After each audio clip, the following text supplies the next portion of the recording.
If you're a fan of Broadway Drumming 101, we'd love for you to follow us on Spotify, Apple Podcasts, or wherever you stream your favorite shows. And while you're there, leave us a glowing 5-star review. It's a small thing that makes a big impact in helping others find the podcast. We're also on YouTube. Search Broadway Drumming 101, hit subscribe, and turn on those notifications so you never miss a video. We're always adding new content to keep you inspired and informed. One more thing we're excited about, our upcoming book, Broadway Bound and Beyond, A Musician's Guide to Building a Theater Career, will soon be available through our imprint, Syncopated Publishing.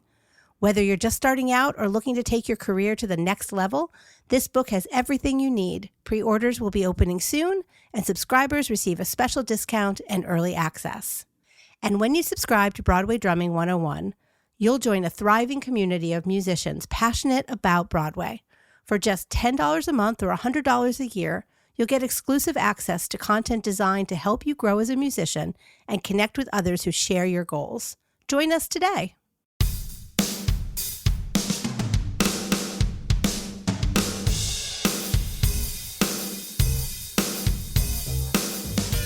Welcome to Broadway Drumming 101. And my guest today is Q Robinson. I interviewed him July of 2021. Welcome back to the podcast, Q. Thank you, sir. A pleasure to be here. You know, I was telling you offline that I decided to go back through my podcast episodes and re-release them as classics because I think they're, a lot of people didn't even know certain people were already on the podcast. So I'm going through and I put out Bill Lanham, Damian Bassman, and I look back and I was like, wait a minute, Q is number 3 back in 2021. I can't put this stuff out because at the time I was talking to you and you were in your basement, your studio at home. Yeah. And you've done way more since July of 2021. Wait, before you go back, you said something also that was kind of interesting. We met February of 2019. Yes. And let's go back to that point, and then we'll get to July of 2021. Okay. How do we meet? So I was in New York doing a reading with for a musical that has Broadway aspirations, and Rashidra, who was the original Josephine on Ain't Too Proud, was in that show. And she was like, "What are you doing tonight?" I was like, "I think I want to go and see a show." And she was like, "Oh, you should just come and see Ain't Too Proud." I was like, "Okay, bet. I'll get a ticket or whatever." So I didn't have a phone number or anything like that. So after I got my ticket, I DM'd her on IG. And I was like, "Hey, I made it. Great show." She was like, "Don't leave. I want to introduce you to someone." And I guess she went and grabbed you. I met you for the first time in February of 2019. And in true New York drummer fashion, the first thing you said to me was, "I already got all of my subs."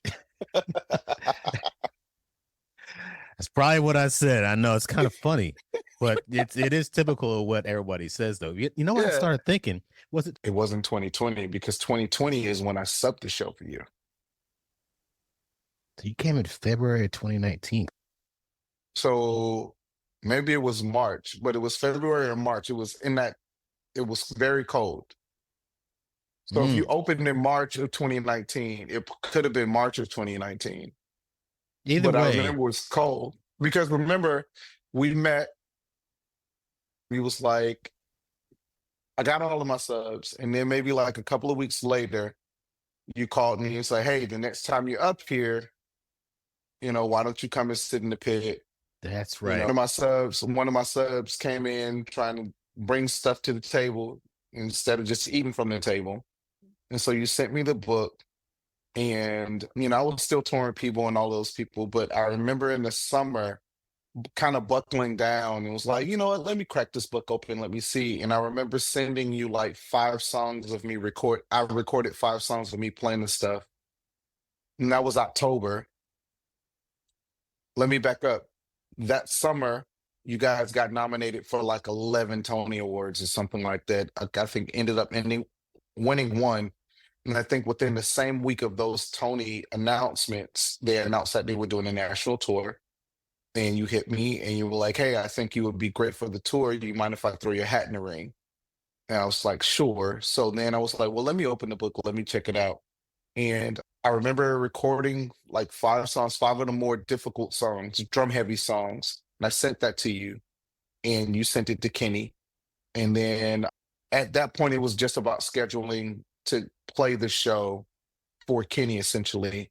But because no one knew that COVID was coming, Kenny was on and off the road, going to different cities, like, I guess, kind of marketing the show, like doing some live performances.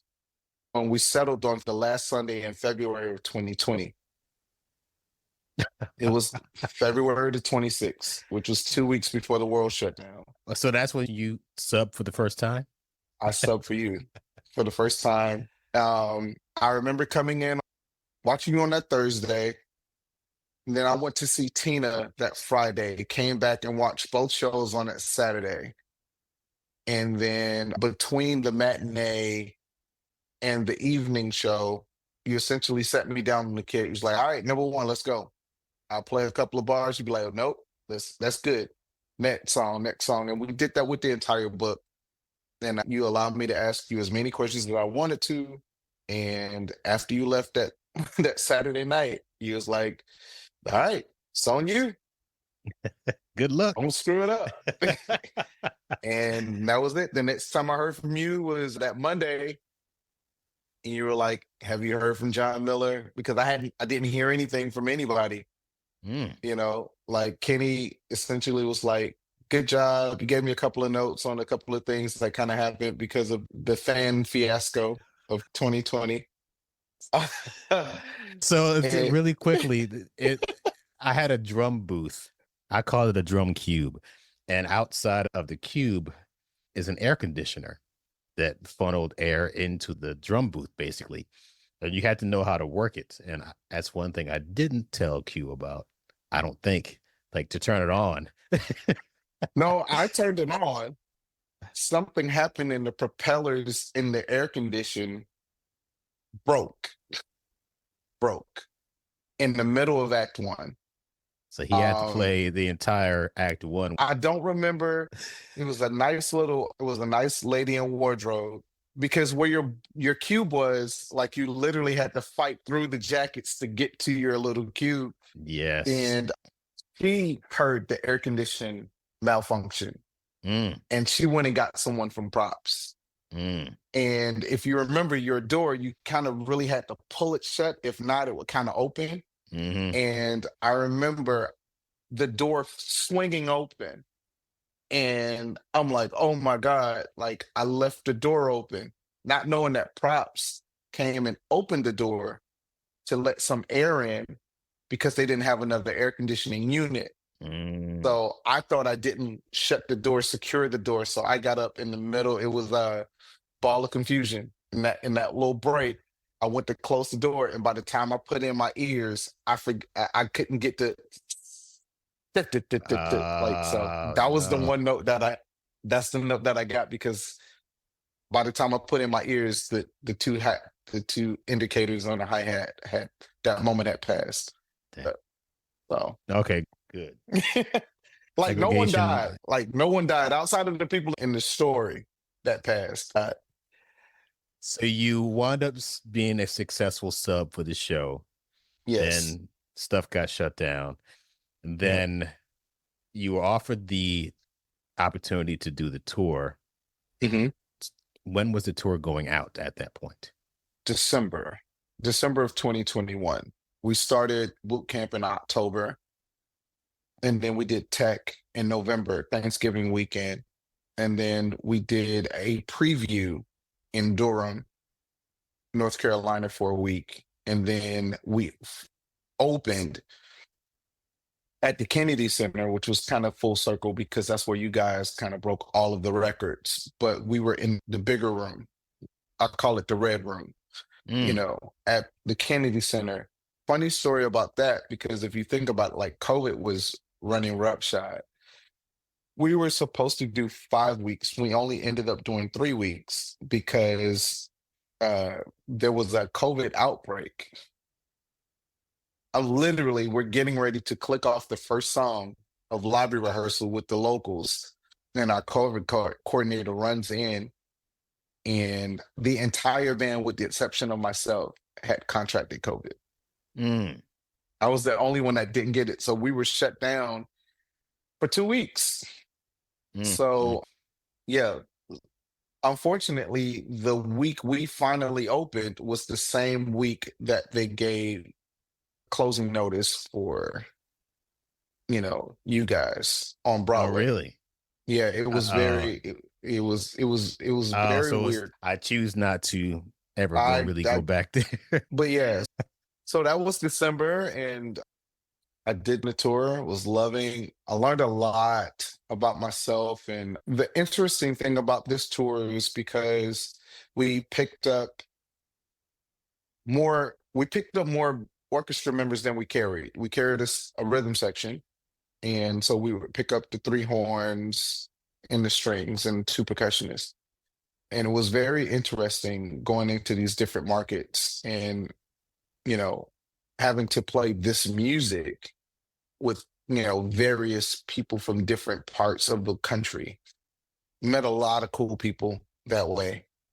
What better way to meet other percussionists than on a show that has so much to do with rhythm and percussion and drums, right? Hmm. So for me, it was definitely a learning experience in how to communicate without offending. A lot of times in music, we can be what's right is right, and however you feel about it, it don't matter as long as you play it right. But like finding ways to convey, be an effective communicator without offending. It's a tightrope that if I didn't have to engage with the local musicians, I don't know if I would have learned that lesson. It was extremely just trying to find that balance of being effective, but also understanding that there's a level of pride that these individuals have for not only being called for the show, but being good at what they do.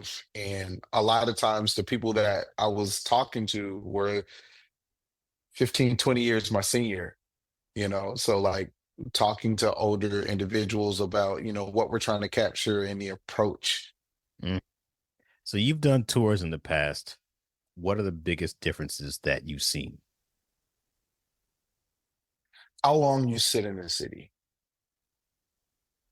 Typically, if you're doing a traditional tour or pop or rock tour, if you get a full day in the city, you're doing good. With this type of touring that we're doing now, I'm in a city no less than 2 weeks. So it allows you to kind of absorb the culture of the city. You know, it's not as strenuous as being in a new city every other night or every other day. It's a bit more relaxed, but it's still necessary. It's needed simply because these shows take so much out of you. You put so much of yourself into these shows, 2.5, 3 hours a night, 8 times a week, especially on those two-show days where you have to do all of this stuff and you have to be emotionally invested to make sure that, especially for me with drums, like these shows that we're doing now, especially where musicals are going now, drums are not an afterthought. It's no longer just, oh, we got the rhythm section, so let's get drums. It matters who the drummer is. It matters how the drummer plays more now than ever, because a lot of times these orchestrators are leading with the drums. Like these are very drum heavy shows. The more popular shows are very drum heavy. So to be able to give of yourself for 3 hours and then get maybe like a 2, 3 hour break and then have to give that same energy once again, it's exhausting. I can't even imagine doing that and then traveling the next day to do it all over again. So having some time, you know, in a city allows you to kind of, when you're not doing the show, you can kind of relax and kind of get your bearings about you. So I would say that's probably the biggest reason that comes to mind. I'm pretty sure there are others. Do you find yourself being a tourist in each city that you haven't been to and trying local cuisine and doing a lot of sightseeing? Depends on the city, depends on the day.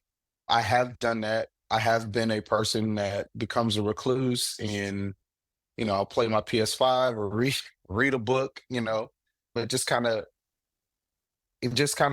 depends on the city. There are certain places that I've been able to go where it's just certain things you have to do. Like being in Cleveland, I had to go to Cedar Point. It's the roller coaster. It had like the world's fastest roller coaster. Like one of the roller coasters held like 10 world records. So we Mm. were like an hour and a half away. So a bunch of company members, we decided to rent cars and go to Sandusky, Ohio and check it out. Yeah.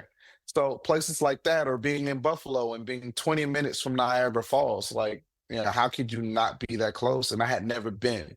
Mm. So, to be afforded these opportunities to do these things and essentially not on my own dime, Now, there have been some cities, I won't say because I'm not trying to throw shade on cities. There are just some cities like, nah, this hotel room is pretty nice. I think I'm gonna stay in. you know, you know. But uh, it depends on the city. It depends on the time of year. If it's super hot outside or it's super cold, I'm I'm not going anywhere. One place I haven't been to yet is Phoenix. Bro, we were in Tempe Mm. um, during June and July. It was 105 at night. At night, really? At night. Oh It was man. like to the point, like by the stage door, they had these huge, maybe like 8-foot industrial fans with a water hose connected to it that would like shoot out a mist for the individuals that were, doing security. It was very, very hot. And it was a dry heat. So, being from Florida, I never understood what that meant. I didn't even understand like humidity. What do you mean? Hot is hot until you go to a place like Dallas, Texas, which we were in the summer, and then Tempe right after that. It's a different type of heat. It's definitely a Mm. different type of heat. Give me 95 and humid more so than a dry 95, you know. Okay. I guess because I grew up in it, it doesn't affect me the same way it affects Hmm. other people. And you were out with that for how long? A year. And then what happened and how did you deal with that? Oh, in April of 2022, I get a call from a friend of mine. His name is Sam Merrick. And Sam at the time was playing Hamilton Phillip tour. And he had been working on a musical, and Juliet was opening on Broadway. And he was like, hey man, just calling to see if you would be interested in potentially taking over this chair. I got some things happening in the fall and looks like I'll be leaving the tour. And, in this business, we've talked about this before. When your opportunities come, you say yes and you figure the rest out. And I was like, yeah, sure, because I knew it wasn't a linear path. I knew there would be some level of audition or other people that would be interested in doing the gig. So he gets me in contact with the Michael Ahrens, who's one of my favorite people in the world. And he gets in contact with me and sends me the sheet music for 5 songs. And it's like, I need you to record yourself playing these 5 songs. And I just need click and drums. And that was a bit difficult simply because I wasn't in my home studio. I was on the road, you know. So I recorded myself and I had a week to do it.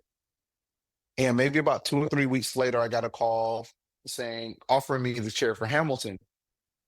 And initially I turned it down because with Ain't Too Proud being my first tour, I didn't want to upset the Broadway gods of commitment. And like the first thing that John Miller, the contractor for Ain't Too Proud, before he goes through anything else, the first thing on the email says, we are asking for at least a 1-year commitment. So in my head, it's like, I have to do at least a year. And I didn't think that, the creative team for Hamilton would wait. And I had a conversation with Michael Ahrens about that. I was like, I would love to do it. I was like, but I gave my word that I would do a year and I have to do the year. And Mike Ahrens said to me, and sometimes that doesn't work. All the time it doesn't work out. They'll just go to the next available. But Mike Ahrens said to me, it's like we knew we had the right person musically, but the mere fact that you're willing to leave money on the table to honor your word lets me know that we have the right person for the job. They graciously held the chair for me, and they had a series of subs to sub the tour on Hamilton until my time came. And, I took 2 weeks off from Ain't Too Proud at the end and walked right into Hamilton. So I've been with Hamilton since November of 2022. So what was the first city that you played on the Hamilton tour, and what was your first show experience like? Okay. And so it was Detroit, Michigan, and we were at the Fisher.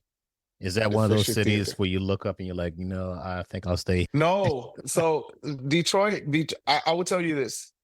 It was very special for a couple of reasons because in August of that same year, we were there with Ain't Too Proud for like 3 weeks. And that was kind of like the second opening, especially with Motown, it being Oh yeah. Motown Hmm. and, the whole red carpet thing.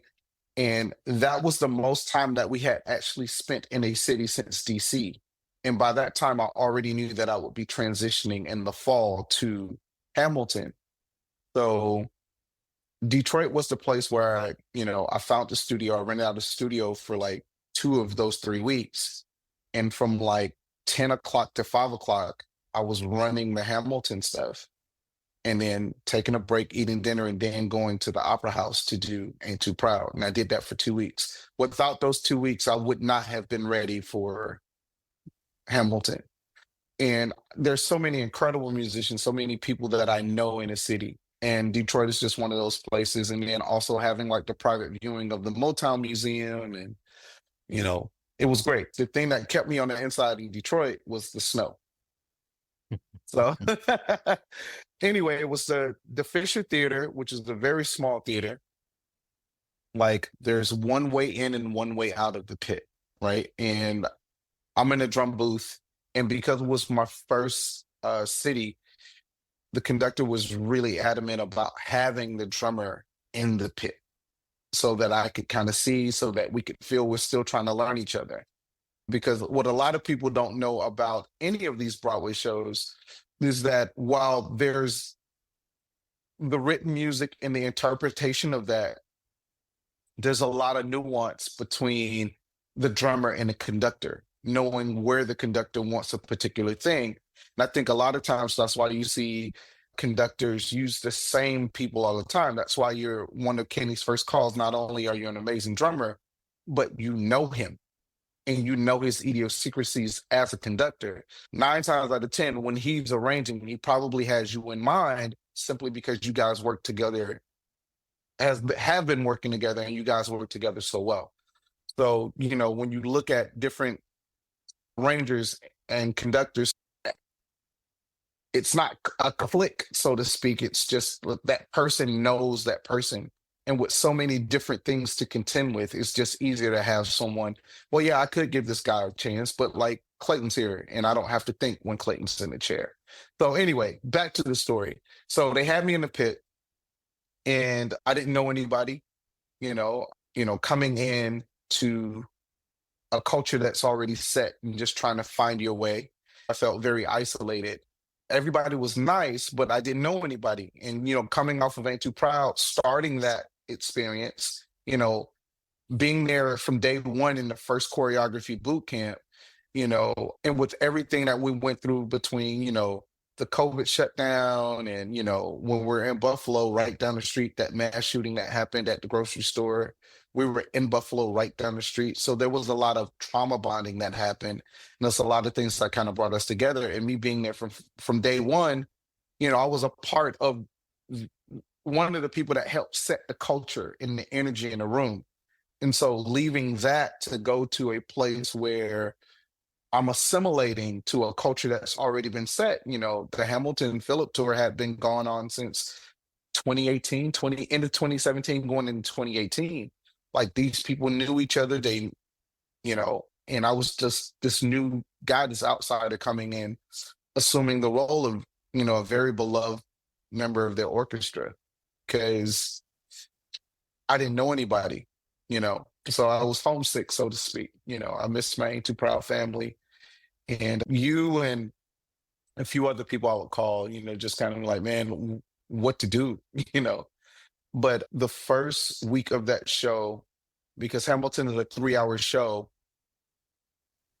uh, I want to say maybe at least 3 times that week we did the short exit music. On my first night, we did the short exit music, which was not in my book. It hadn't been given to me. So conductor comes on the mic and says, "Hey Q, we're gonna do the short exit music. Are you ready for that?" I was like, I didn't know what he was talking about. I thought he was joking. And because I didn't know it, we ended up doing no exit music whatsoever. It's very low, Hmm. So just imagine like there's nothing after the bows, it's no music, everybody's just leaving. It felt kind of weird.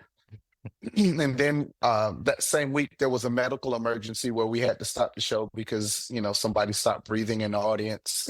Mm. And then also in that week I felt like the new toy that everybody wanted to play with, because my first week I played that show with 4 different conductors. Mm.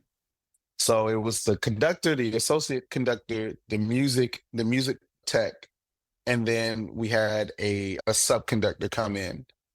So it was very, very stressful. Mm. But Broadway, baby, it's where you eat your young. It's sink or swim. So, That's true. and I didn't get a rehearsal. I got a longer sound check. So the day that I Mm. took over the show, I came in on that Monday. I watched one of the subs that Tuesday and Wednesday, and I took over that Thursday. So they did a call so that I could switch out the drums, change drum heads, kind of because I'm a lefty, set up the drums to my specifications. And that went right into additional band seatings where we just kind of hit tops and tails of every song, which goes to show like, anybody that's listening that has aspirations to do any type of music, but specifically play music on Broadway, you got to study to show yourself approved. Because had I not done my homework, had I not done the work on my own, I would have been screwed and the show would have been screwed. There was no rehearsal. It was essentially a longer sound check. So the onus is always on you to make sure that you're prepared in every possible way. So be over prepared. And I tried to do that and I made it through, so to speak. When I was doing the workshops and out of town tryouts of Ain't Too Proud, I just considered having a 5-piece drum set and 3 cymbals. I didn't have any extra snares. I didn't, unfortunately, wasn't able to have electronic premium. And, since 2019, a lot of musicians post their setups. Mhm, They have maybe a 6-piece drum set with 2 toms, and they have mhm, 17 cymbals and an extra snare. First of all, I didn't really need that for Ain't Too Proud, mhm. even though I wanted the electronic premium, but I couldn't get it. That's a whole Right. other story. But to play the kind of music that was required for that show, I didn't need much more than that. I Right. interviewed Andres Ferrero, Dina Mhm, Torriello, Alex Giosa, Juan mhm. Felipe Mayorga, and Ryan McCall. Yeah. And The Holy during Grail. during that group roundtable discussion, the first question I asked them, it's like I noticed because when I watched Andres play the show, and I saw it for the first time, I was like, there are 5 snare drums. So I asked, out of all the 5 snare drums, which was their favorite one to play? Dina and others had reasons why it was their favorite, and they had a story behind one particular snare drum. Do you have a particular favorite one to It's play in the probably show? I have a 1A and a 1B. To continue producing the high-quality podcast you're listening to, publishing engaging newsletter content, and posting YouTube videos, we would appreciate any financial contributions you can make. We appreciate any support you can give. There are a couple of ways you can do that. You can sign up to be a monthly or annual subscriber at BroadwayDrumming101.com. You can also contribute any amount you wish through PayPal at paypal.me/BroadwayDrumming101, or through Venmo at Broadway Drumming 101. Don't forget to subscribe to the Broadway Drumming 101 YouTube page. You'll find more content that isn't featured on the podcast or on the Broadway Drumming 101 Instagram page. Make sure when you subscribe to the YouTube page, you click on the button to be notified when a new video is published. Thanks again for listening to the Broadway Drumming 101 podcast. The 1A is definitely the field drum. Like, how often do you get a chance to play a 16-inch snare drum? I think for me, the thing about that, and in theater, whether you hit it once or you hit it a million times, authenticity plays a very, very, very important role in what we do. So for me, that snare drum and how it's tuned, it gives authenticity to the piece. For me, I think the other one for me is the piccolo snare. That's what Dina said too. It's the piccolo snare. It's not only because it's different, but a lot of times it's just it just pops, and it's like it gets your attention, especially when it's tuned just right. More of the popular songs, it's the piccolo snare more so than the main snare. Did you bring your drum set on the tour? No, I was fortunate enough that I inherited most of the drum kit that I'm playing, which is the Pro kit, which, I proudly endorse their products. So when I took over the chair, I called my rep and we just kind of like updated things. So I brought my own main snare out. And because I'm a lefty, there were just other things that I needed to kind of convert the kit over into being left-handed. Like the popcorn snare that they use is 12 inches, but because my ride kind of sits on the left side, I needed something smaller in diameter. And so Pro made me a 4x10-inch popcorn snare as opposed to the 12-inch that they started the tour with. Now, Also, the depth. Your main snare is like 70,000 ply, right? It's a 20 ply snare, and it's worth the wait. WEIGHT. It's worth the wait. So what makes that snare so special? Tell me about that. So it's a hybrid shell of maple and birch. So you get the best of both worlds. The birch kind of gives you that high-end cut to cut through the mix, but the maple gives it that warmth. I've always been a fan of heavy snares. Like, I don't know where that came from, but just the solidness when I hit a snare and it doesn't move. And especially with it being a depth of 7 inches, you get a little bit more body out of it than you would in a 5 or 6.5 snare.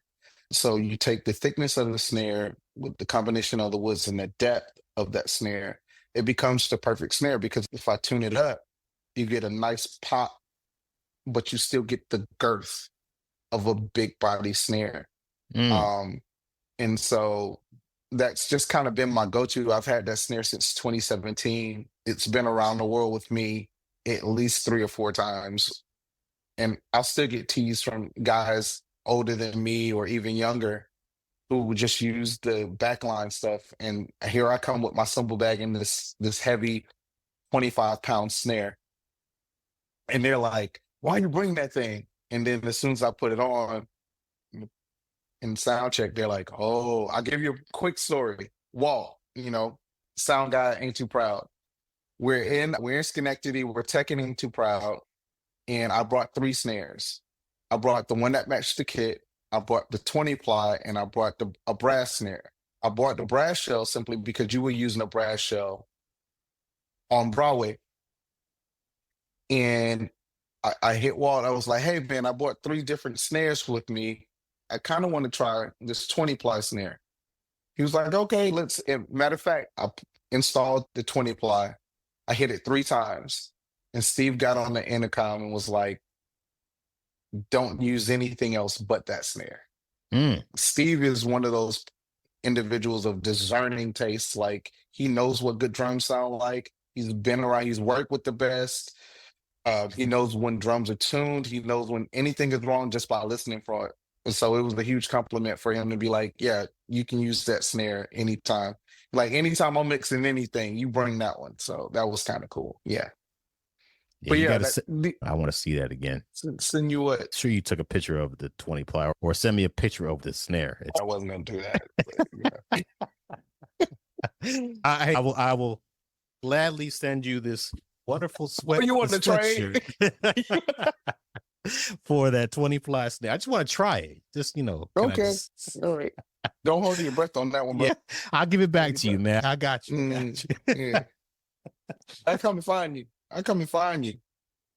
Yeah. That's so good. The thing is, I don't think I've ever let anybody borrow any equipment of mine because, number one, I didn't really have that much equipment to lend out. I actually let me use some of his Peisty cymbals when he got me connected to Peisty because I didn't know anything about him. Say, try this.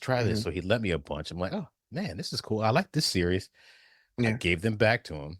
He said, sometimes you don't give them back. I'm like, man, why would you take somebody's equipment? And that's one of the main reasons I say no. A lot of times, like I really have, like, if once I'm in the city and you call me like, hey Q, I need to ride somewhere, I need a snare. It's you. I know you. I trust you. We've had conversation, but a lot of times, it says a lot about a person, how they take care of their own things. And I know how particular I am about my gear. Even out here on this tour, I do regular maintenance where I take all of the heads off, I dust them, I vacuum the carpet, make sure everything is maintained because I feel like that's also a part of my responsibility of this chair, whether it's my drum set or not, it is my responsibility. I'm really big on maintenance. For me, it's cathartic. It also allows me to ascertain if something needs to be changed, if something is rattling. A lot of don't take the same pride in their own gear in that same way. If you don't take care of the stuff that you spent your hard money on, I know you're not going to take care of my stuff. Then I'd rather keep you as a friend than now we're beefing because you cracked the cymbal and gave it back to me and didn't tell me you cracked it. Or you dropped my snare and I got a bent lug and then I ask you about it and you be like, oh man, it was like that when I got it. So I'd rather not do that. But you don't have to worry about that with me. Just send it in the mail. Send me a copy. My signature's already on it, Clayton. I'll send you a picture of it. It literally, like, my signature is under the lacquer. I'll let you use it. How many Hamilton tours were there and how many are there right now? When we first started, there were 3 tours. It was the Philip tour, the Aunt Peggy tour, and the Angelica tour. Since then, there are now 2 tours. They closed the Angelica tour and they closed the Aunt Peggy tour. So we were the only tour for about a year. But this past summer, they opened up a new Angelica 2.0 tour because they found a way to condense the trucks.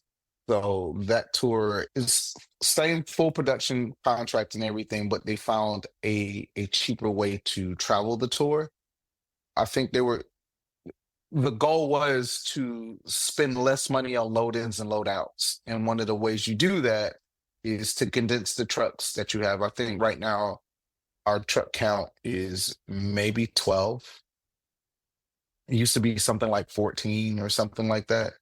But they found a way to travel the tour, like smaller trunks. Like on this tour, myself and the percussionist, we get 2 big trunks apiece. I think on the new tour, they just get 1 drum trunk.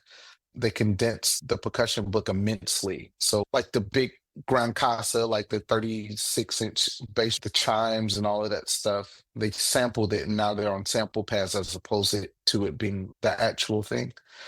So there are now 2 national tours. And so right now it feels like an East Coast tour and a West Coast tour because we've been on the West Coast since August. And so we stay on the West Coast and it just kind of seems like the new tour is doing a lot of East Coast and they're doing smaller residencies as well. Like we're in the midst of a 6-week residency and we just came out of 2 other cities where we did 6-week residencies and they are doing like 2-week tours. Here, I think they got a couple of 1-weekers sprinkled in there. This tour doesn't do anything less than 2 weeks in the city. So I think that we're trying to find a way to condense it so that they can go into some smaller markets. And so they're playing cities like Greenville, Arkansas. Hershey, Pennsylvania, which aren't major markets, and we typically stay in more of the major markets. When does this tour wrap up? I have dates until June 1st of 2025.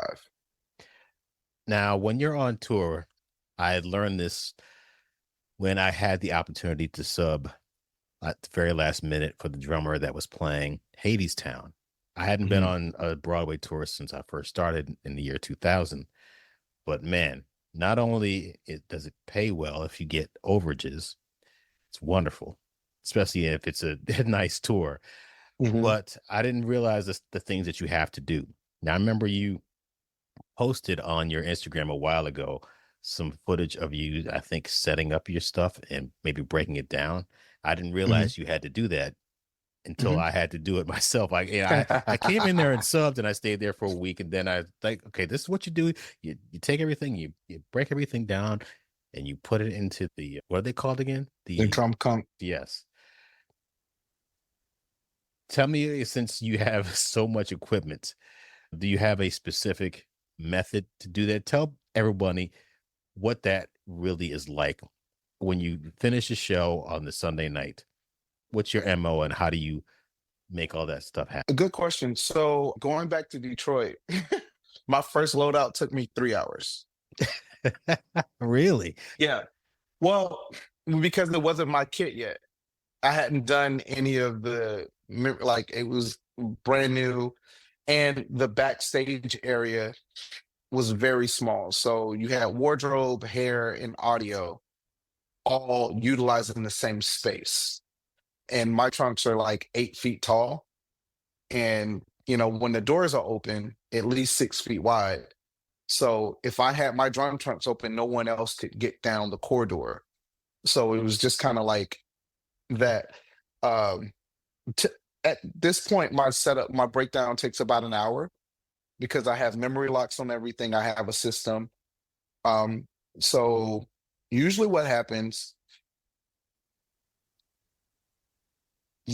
before the last show, I'll bring out my cymbal bag and anything that has to be packed up first, smaller items. I'll get those cases ready and lay it out. So the minute the show is over, I am, wrap up my ears, put my ears away, and the first thing that comes down are the cymbals. Like once the cymbals are down, then like the engine of the kit is kind of exposed. From there, I take drums off because once I get the drums off, the kit is 50% broken down. I was at PASIC. I did PASIC this year, and everybody was going by like looking at the kit because I played some cuts from Hamilton, so I had the Hamilton kit out there, and everyone like, "Oh my God, it's such a huge kit." And I was like, the running joke was, it's not a big kit. It's a 5-piece kit with 4 snares. That was and when you sit behind it, it makes all of the sense in the world. It's not a huge kit. It just looks that way because, drums take up space.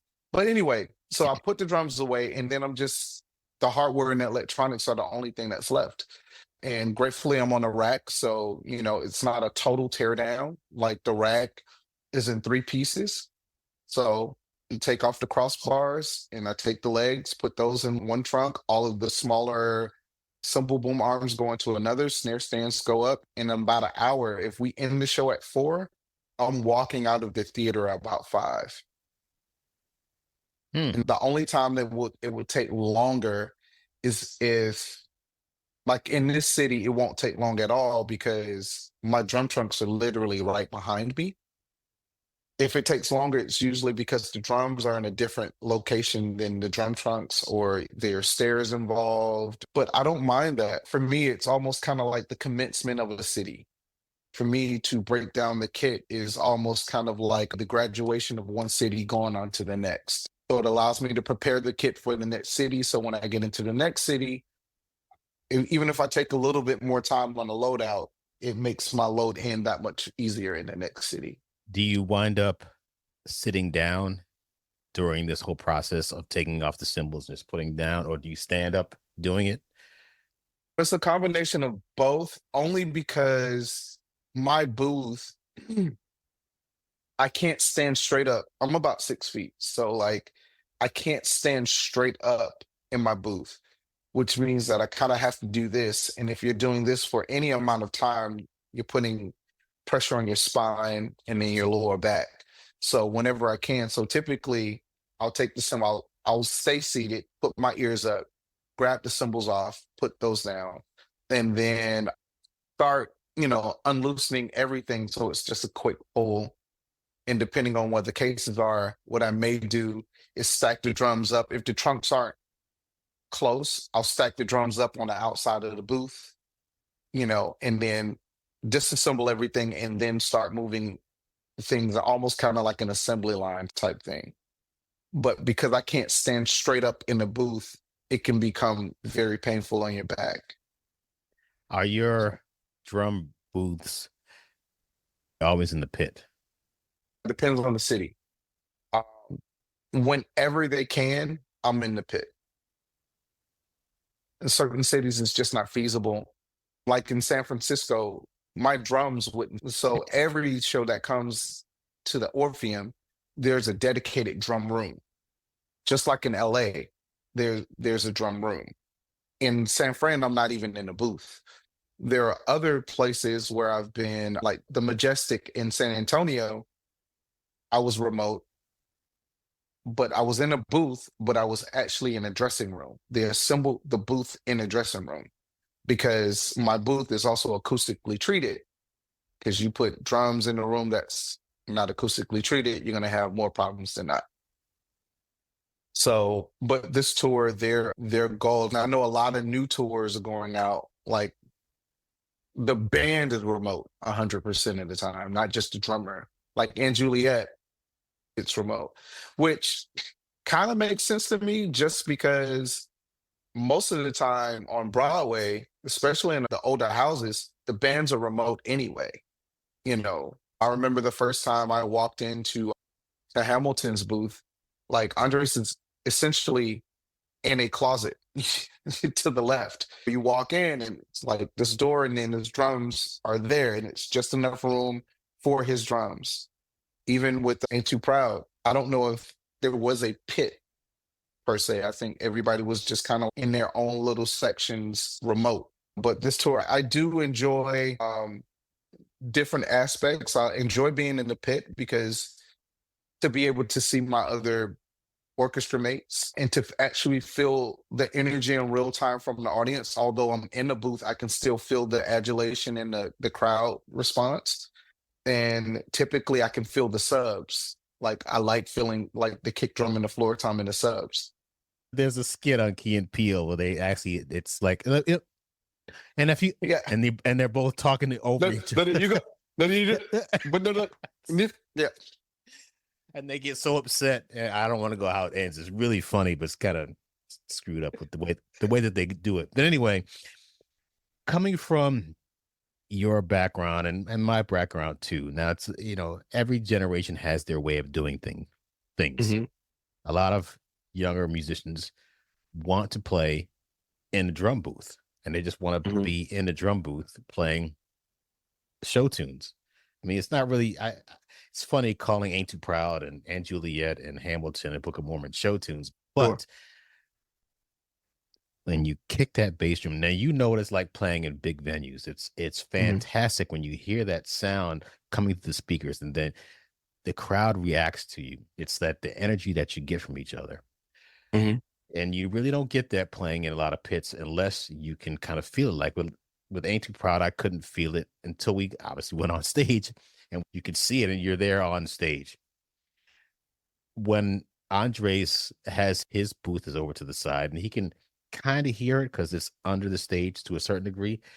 Mhm. When you're playing in a pit and you're remote, like I was doing for Hadestown, there were times where I was so far away from the pit and so far away from the stage, it would take me almost a minute to get to the stage to play the last number.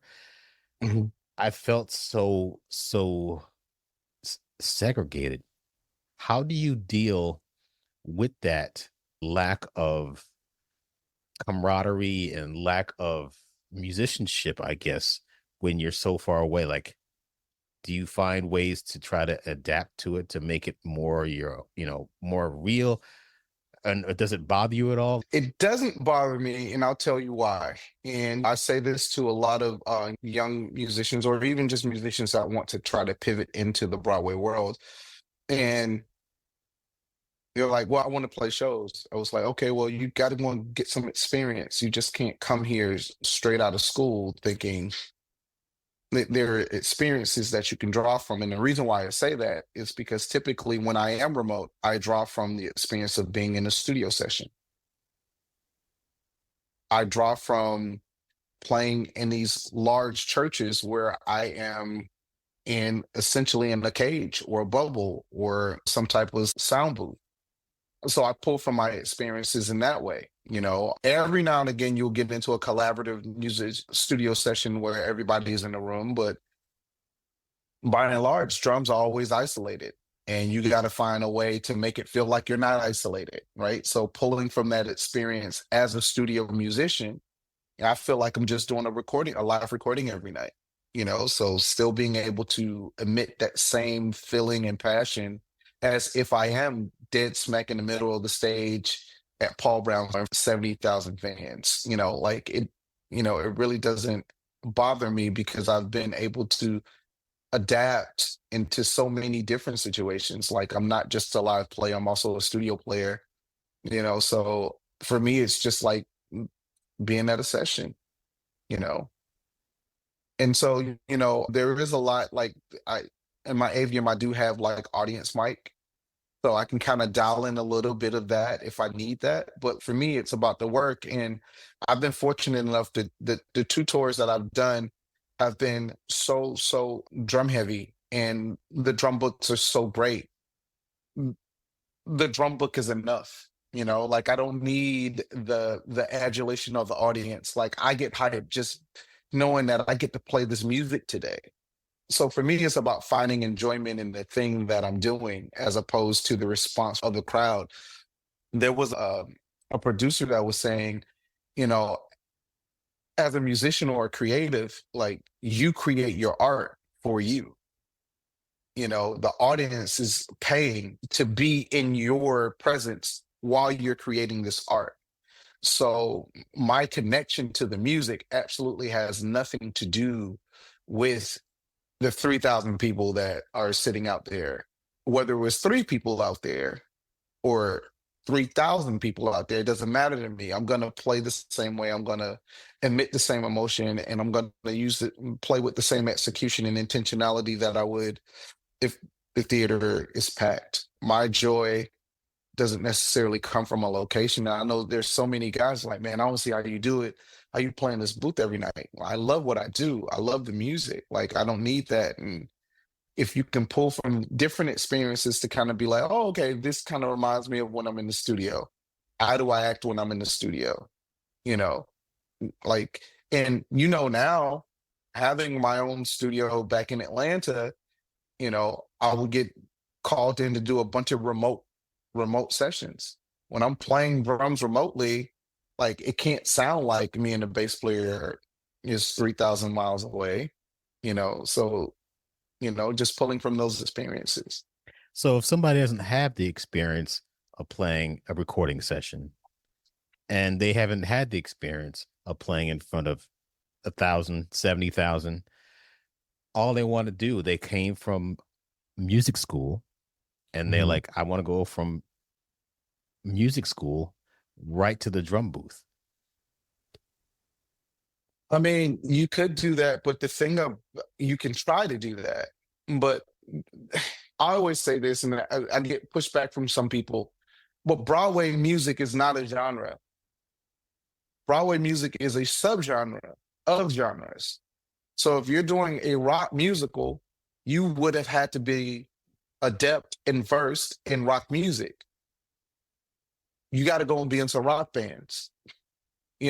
There's nothing about Ain't Too Proud that I learned in school or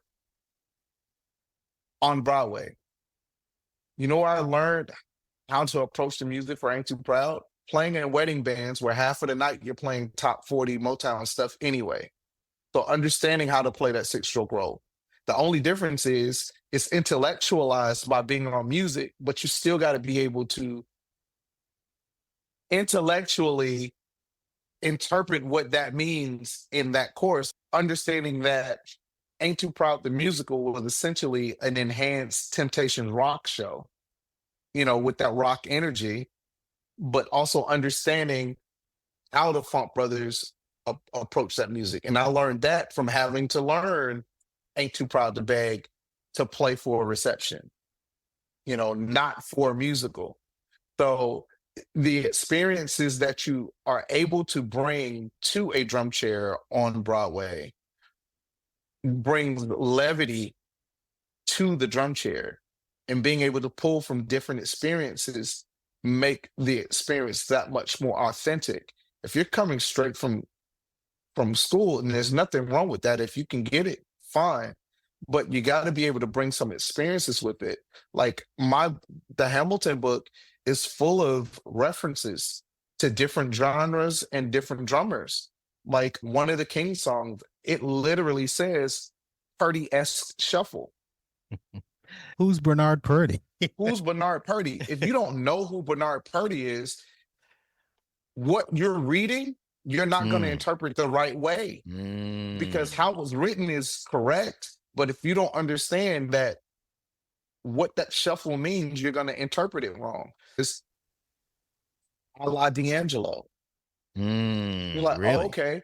So that means I could read it correctly, but if I don't know that the 16th notes that are written there in the kick drum are supposed to be really close together, a la Questlove, who recorded that D'Angelo stuff, or like Dilla, so you got the lazy hats, but you can't write lazy hats because everything sits on a grid in the music. Right. So understanding those references, I didn't learn who D'Angelo was by playing Broadway. I learned that by playing at the club, and it was like, well, we're going to do Untitled. How does it feel on the Voodoo album, or Brown Sugar, Like, so there are experiences that you got to bring, whether it be you, whether it be Sean McDaniel, whether it be Damian Bassman, all of you guys are bringing all of these various experiences to these chairs that you create. So it's not just about being able to read and play well. It's also about bringing those other experiences from other aspects of your musical career to the chair, because that's what brings levity to the chair. How you approached Ain't Too Proud was perfect, based on you understood the assignment of what was needed, but also is historically correct in some of the things that you wrote out, like where you put the 6-stroke rolls. There are some people, like, you could take a 6-stroke roll and put it in the wrong place, and it becomes a distraction as opposed to making a difference. Right. But sometimes the experience means more than the actual academics of going to school. Because in school you learn what to do. In real world experiences, you learn what not to do. And sometimes learning what not to do is more important than what to do. Because if I know what not to do, it kind of leads me exactly to what I should be doing. And you don't learn that in school, because there are so many real world situations that you have to experience to be able to understand what to do. And a lot of times you get a split second to adapt and understand what happens. In a situation, if you've never played in a situation where the backing tracks go out or the click track goes out, and you don't know how to play and keep things in time, when that click track goes off, or Ableton, the computer shuts down, or something happens and you don't know what to do, or something happens on stage where an actor misses a cue in a vamp, and now you got to watch the conductor, but you've never done that in real time. Or listen to the band when everyone's trying to get on the same page, when the bass players measure ahead and the guitar players is like, and then we all have to listen to each other to figure out how we're going to get back. And by the next measure, we're all on the same page because we've listened to each other. We know. And nobody in the audience ever knew a thing happened. I got to tell you one quick story. Yeah. Speaking about playing things authentically, I still have this. I should probably screenshot this in case it's ever taken down. It was July 20th of 2019. I got this DM from this incredible drummer who's no longer with us. He said, "You sound amazing, bro. Yeah. I enjoyed you and the entire production so much. God bless you." I said, "Oh man, thanks. That means a lot coming from you. I appreciate that." He said, "I was there with my wife for this 2 p.m. show. Both you and your drums sounded freaking authentic, man. I really enjoyed everything. There was some Aaron Spears. I'm like, that really meant something to me to sound authentic." Yeah. And that, like you said, it doesn't come from, because I didn't go to music school, number one, but the reason why I keep bringing this up is because there are so many people that want to do what we do, and all they want to do is play Broadway, and they just don't see the need to have those experiences. Why do I need that? I'm going to play the music that's right in front of me. I can do that. But like you explained, it makes more sense when the music says, play it a la Funk Brothers or D'Angelo or Motley Crue, or, who the fuck is Motley Crue? Jesse Ray Leach, who loves Paramore. And Paramore's favorite band. I saw him playing a bunch of rock stuff. Like, who is this guy playing? He sounds great. Yeah. But he wants to play shows. And he did Mr. Saturday Night and K-pop and all kind of stuff. And he's subbing for MJ now and for a bunch of different things. But he's played music before, which makes him more qualified, in my opinion, to play the music that we play on Broadway. 100%. I remember talking to Sean McDaniel. He was like, he grew up on Motley Crue. It's like, you like Motley Crue? It shows you how versatile he is to play girl playing that stuff, and one to have the big hair, but he's played created Book of Mormon and the Hamilton book, and he's Frozen Frozen and all kinds of doing Smash Now, Cabaret, Some Like It Hot. I'm a Sean McDaniel fan, and the sweetest guy that you ever want to meet too. Like, just a gentleman at heart, has a heart of gold. But I think he grows to be 9 feet and he gets gangly teeth anytime he sits behind his set, because he's an absolute beast. The versatility that you speak of, like, to go from creating a show, a drum book based in hip hop, and then go and do something so commercial like Disney, but then also go into something so straight ahead and big bandish like Something Like It Hot. So I got a chance to see him back October last year. I was in New York doing this thing, and I had a day off. Sammy Marandino, great friend of us, great friend of the program, got me in contact with Sean, and I went and saw him play one of the last shows of Some Like It Hot. There's also something to be said about developing your own voice on the drums, right? It's not just about understanding genre. It's not just about understanding how to read music and interpret it, but it's also about having your own voice on drums. And the only way you get there is to spend time on the instrument. When I went and saw Sean play Some Like It Hot, there were pieces, because I went inside the drum booth at Book of Mormon. I went and obviously I saw Hamilton from a drum booth, and I saw Some Like It Hot.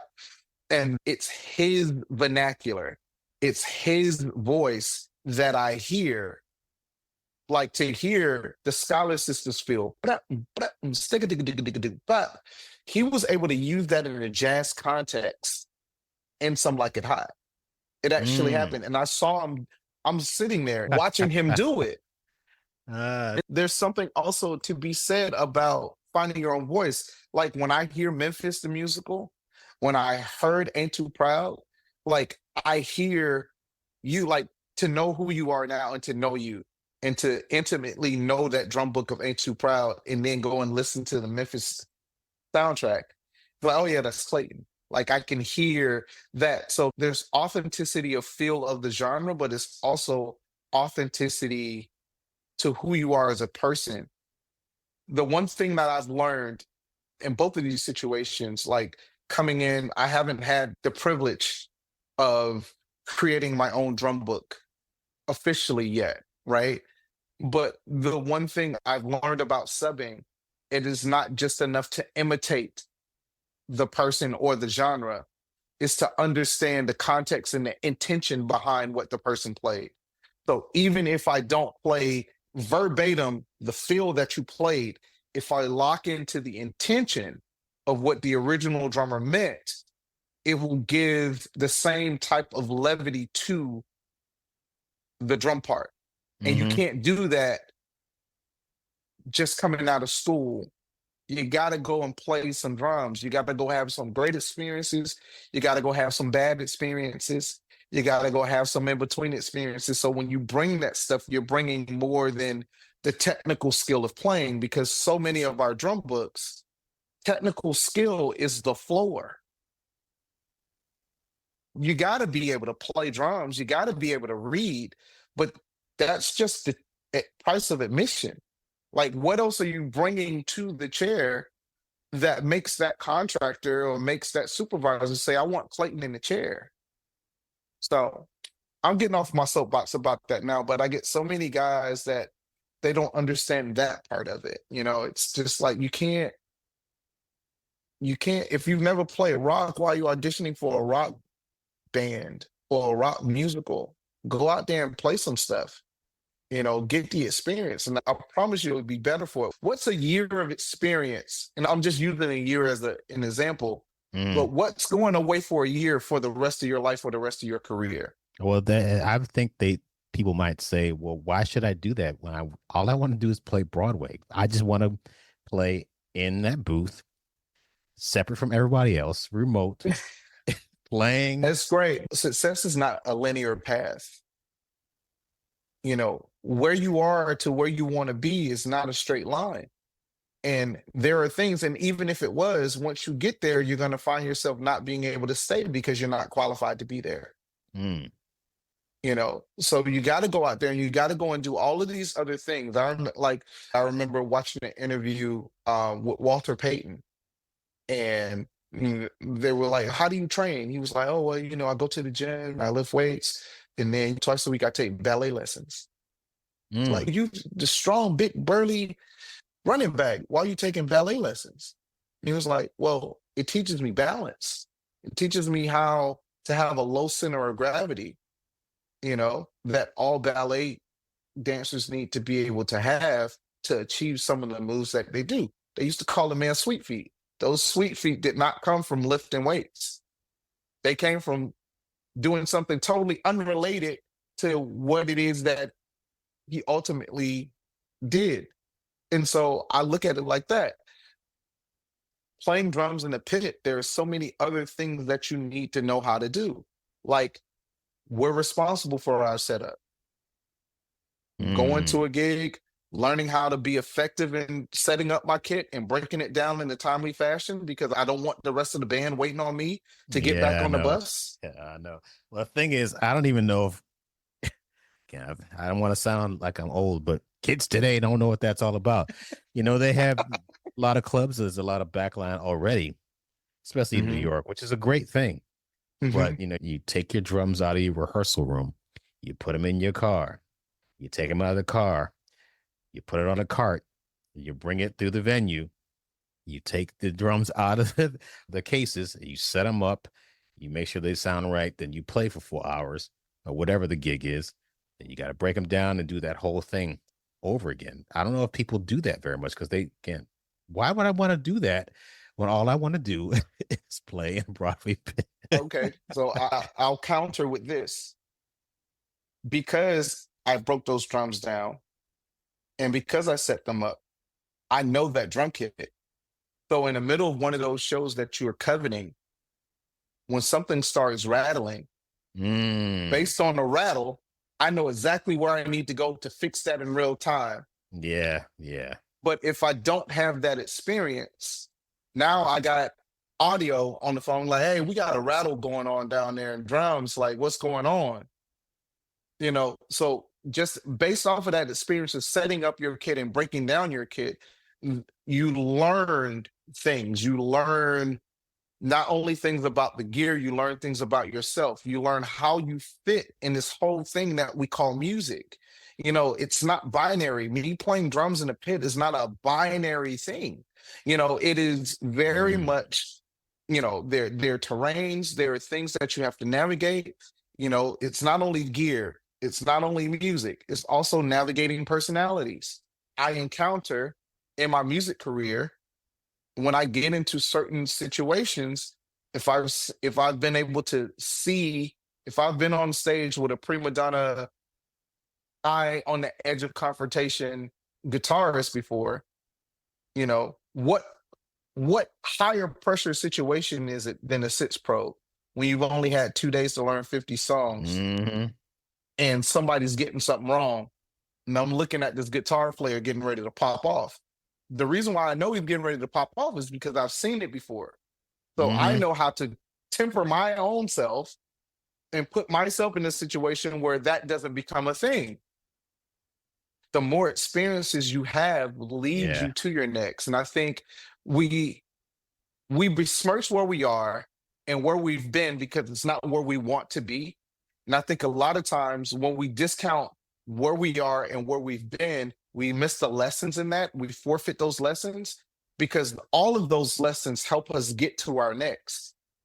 Like understanding how the decorum that I'm supposed to have in a choreography rehearsal came from me being 5 and 6 years old, playing in choir rehearsal and noodling on the drums while the choir director's trying to teach a part. And the choir director coming over to me and was like, hey, when I'm teaching parts, I don't need you doing that. Mm-hmm. I learned that lesson at 5, right? I didn't learn that in school. I learned that in the real world. So now when I'm sitting in a choreography boot camp and Sergio is barking orders at the choreography team, like I know not to play a thing, but also be engaged and listening. So when he says ready and, I know exactly where we're starting and I know exactly where we're going. Those are real world situations that you can't stimulate in school. Mm-hmm. But when you start talking about coming out into the real world, doing real world things, and you don't have that experience, you're going to find yourself chewed up and spit out on the side of the road, and you're not going to understand why. And then you become bitter because you're like, well, I play drums better than that person. Well, because Right. you forfeited the experiences that you could have had because you only wanted to do this one thing. Now, if you're blessed enough to do that one thing, cool. And maybe someone is patient enough with you to let you learn on the job. But you should not go through life thinking that someone's going to give you this rope, because the minute, I guarantee you, you go into a workshop screwing up 2 days in a row, your drums are going to be by the door and you're going to see somebody else willing their drum set in, asking you where to set up. I'm reminded of a quote in an interview that I heard Denzel Washington say. He was like, if you hang around 5 millionaires, you'll be the 6th. It's like, if you hang around 5 fools, you'll be the 6th. You know, I think a part of that is also generational, because there's no doubt that today's generation of musician, they come out of the womb with far more experience, far more technical ability. Like they just have it. Right. But with that, there comes a level of ego because of our society in this microwave mentality. We don't want to work for it, you know, because you got to let go of your ego to actively go into a situation where you're not the best person, because there's a level of acquiescing and placation that you have to do to the senior musician or to the musician that's better than you to learn. In order to learn, you have to put yourself in a place of, I don't know. And I don't think that's very popular talk now. Everything is wonderful. I'm the best at this. And you get what I'm saying? Yeah, look at me.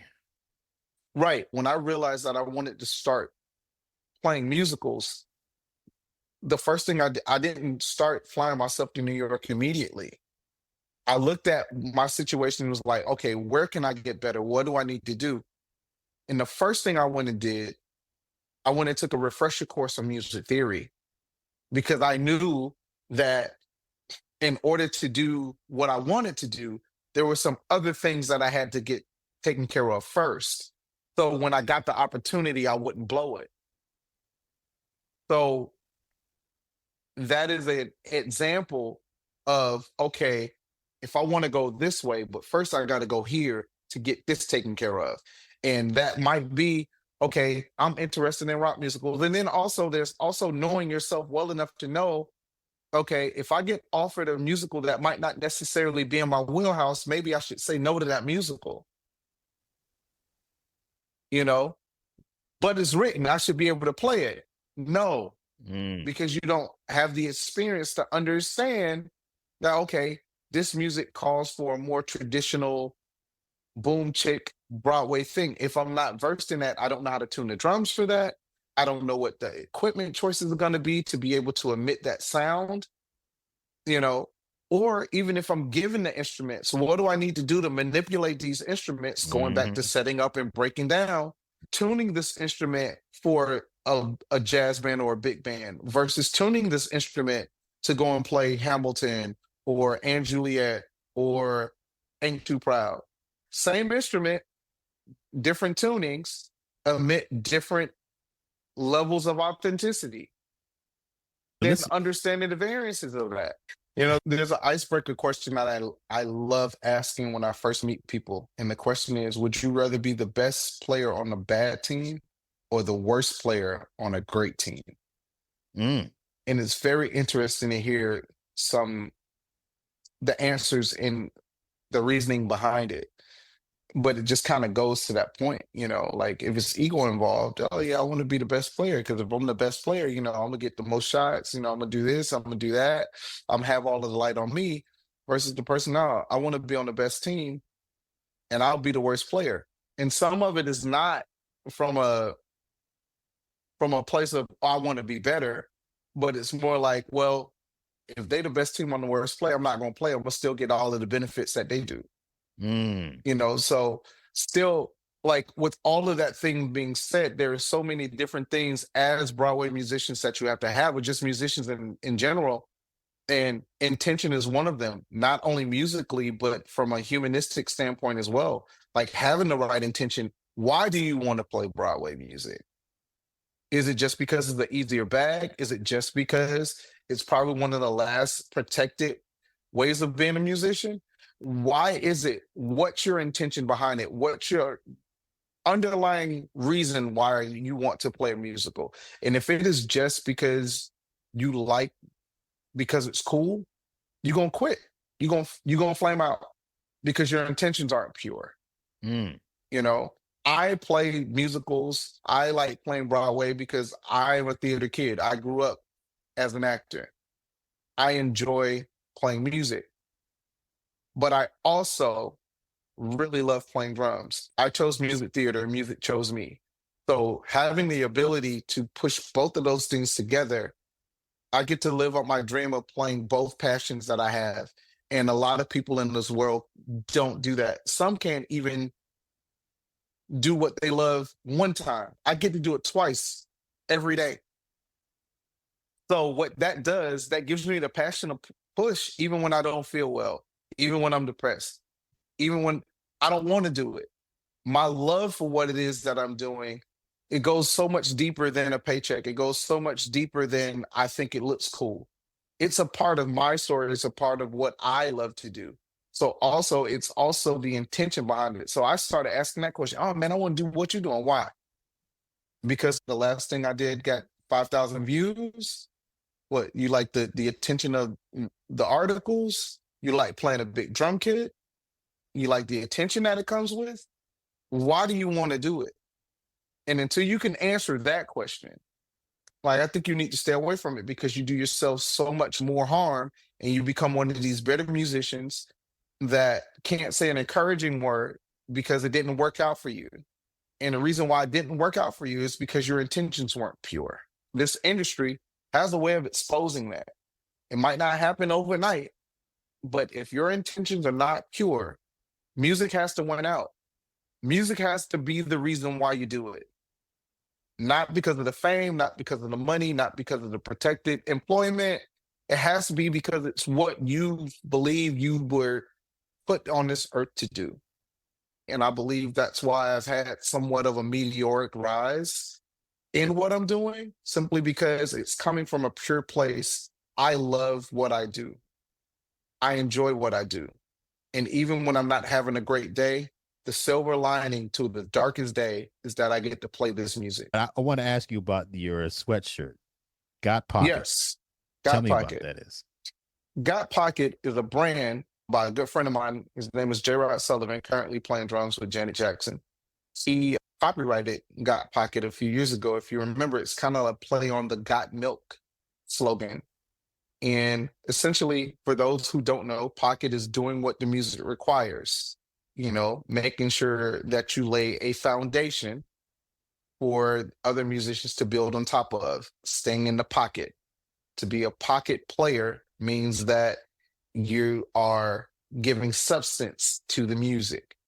So Got Pocket is his brand, and I proudly rock it whenever I can to bring awareness to my boy's clothing line. And you can go to gotpocket.com and check out all of it. You got sweats, you got t-shirts, you got shorts, you got all of these different things. I got to connect you with them so you guys can do some cross-pollination and cross-marketing things. Although he's not playing Broadway music, I think still, you guys should know each other. But yeah, Got Pocket, go and check it out. Where can people find you on the internet? www.iamqrobinson.com, at QGroovin on Instagram, and Quinton J. Robinson on Facebook. Since we're talking about brands, I have a drum key. I believe Clayton has one of them. Yes, sir. It's a drum key with a magnet and a drill bit at a top. This is the first of its kind. Most only have either a magnet or a drill bit. This one has both. You can find them at the Atlanta Drum Shop, or you can go right to my website and it will hyperlink you right to where they are available for sale. How much do they run? I believe they're $24.99. Great Right. stocking stuffer. And then also my custom drumstick from ProMark is available at the Atlanta Drum Shop, in store or online. What is there a certain size of the drumstick? So my drumstick is based off of their Finesse 718, which is, remember that old ProMark Acid Jazz? Kind of. They rebranded it as the Finesse 718. It's about a 5A grip. What makes mine custom is it's a heavier weight. So it's a 5B weight, but it has a 5A grip and it's 16.25 inches long. Good. And so I needed something with a little versatility. So like with the grip gives me, if I need to do some like straight ahead real quick, but with the weight, if I need to do some backbeat stuff, as you know, in Hamilton, you kind of go through a few different genres of music. So having a particular drumstick, depending on where I choke up on it, or lay back on it, it gives me a different feel. Shout out to Aaron Vistria and the whole team over at ProMark by Diodario for working with me on that. And yeah, got really good feedback about that. And hopefully one day we can turn that into a signature drumstick at some point. So it's IAMQRobinson.com. All right. It was always a pleasure speaking with you. And I'm glad we had this conversation and updated this podcast because there was so much you've done. I'll put this on my resume. You don't know who I am? I'll talk to Clayton Craddock. Oh man, I'm glad we caught up again, and hopefully I'll catch up with you in person again sometime. Last time we saw each other, I was in Miami and you were in Miami. But we'll see each other sometime soon.